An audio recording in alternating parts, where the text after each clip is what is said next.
തലയിൽ രണ്ട് മൂന്ന് ഈർക്കിലും കുത്തി എന്താണ് ഈ ശ്രീരേഖ അവിടെ കാണിക്കുന്നത്? എനിക്കറിയത്തില്ല അവരെന്താണ് അവിടെ ചെയ്യുന്നതെന്ന്. ശ്രീരേഖയും ജാസ്മിനും ഒരേ ഫ്രെയിമിൽ വരുമ്പോൾ ഒരേപോലെ നിൽക്കുന്ന രണ്ടുപേരായിട്ടാണ് എനിക്ക് തോന്നുന്നത്. എന്ന് വെച്ചാൽ കൃത്യമായിട്ട് അവരുടെ റെസ്പോൺസിബിലിറ്റി ചെയ്യാതെ എന്തൊക്കെയോ കാട്ടിക്കൂട്ടുന്ന രണ്ടുപേര്. സത്യമായിട്ടും അതിലെ ഏറ്റവും ഓവർ ശ്രീരേഖയാണ്.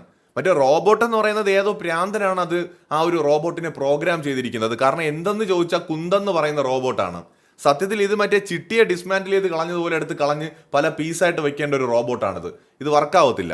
അപ്പോൾ ഇമാതിരി ഒരു നിലവാരമില്ലാത്ത പ്രോഗ്രാം ചെയ്തൊരു റോബോട്ടാണ് അവിടെ നിൽക്കുന്നത്. ആരെന്ത് ചോദിച്ചാലും എന്താ മോനെ എന്ന് ചോദിച്ചാൽ നീ ഏതാടാ കുന്തമേ എന്ന് തിരിച്ചു ചോദിക്കുന്ന ഒരു റോബോട്ട് എവിടെ ഉപകാരപ്പെടത്തില്ല. അതായത് പോയിട്ട് ഒരു ഗ്ലാസ് ചായ എടുത്തുകൊണ്ട് വരാൻ പറഞ്ഞാൽ ചിലപ്പോൾ സൾഫ്യൂറിക് ആസിഡ് എടുത്തുകൊണ്ട് കൊടുക്കും റോബോട്ട്. അമ്മാതിരി സാധനമാണ്. അപ്പോൾ അത് നമുക്ക് ഒരിടത്ത് ഉപയോഗിക്കാൻ പറ്റില്ല. ഇനി നമ്മുടെ എന്റർടൈനറായിട്ട് നിൽക്കുന്ന രേഖയാണെന്നുണ്ടെങ്കിൽ സത്യം പറഞ്ഞാൽ അലാവുദ്ദീനും അത്ഭുത വിളക്കും എന്ന് പറയുന്ന ആ ഒരു പരിപാടി ഉണ്ടല്ലോ, അതിനകത്ത് നിന്ന് ഇറങ്ങി വന്ന ഒരു ഭൂതത്തിനെ പോലെയാണ് അതിനകത്ത് നിൽക്കുന്നത്. അപ്പോൾ ഈ ഒരു ക്യാരക്ടർ എന്ന് പറയുന്നത് എവിടെയോ ഒരു പിരി ഇളകിയ ഒരു ക്യാരക്ടറാണ്. അതുകൊണ്ട് ഉറച്ചു നിൽക്കാൻ പറ്റില്ല, ഭൂമിയിൽ ഉറച്ചു നിൽക്കാൻ പറ്റില്ല. എനിക്ക് തോന്നുന്നു അത് ഈ ഭൂമിയുടെ ആ ഒരു ഗുരുത്വാകർഷണ ബലത്തിനും മുകളിൽ നിൽക്കുന്ന ഒരു അന്യഗ്രഹ ജീവിയോ മറ്റോ ആണ്. അതുകൊണ്ട് ഭൂമിയിൽ ഉറയ്ക്കൂല. ഇങ്ങനെ പൊങ്ങി പറന്ന് നടക്കുന്ന ഒരു സംഭവം, ഇങ്ങനെ ചാടി ചാടിയേ നടക്കുള്ളൂ.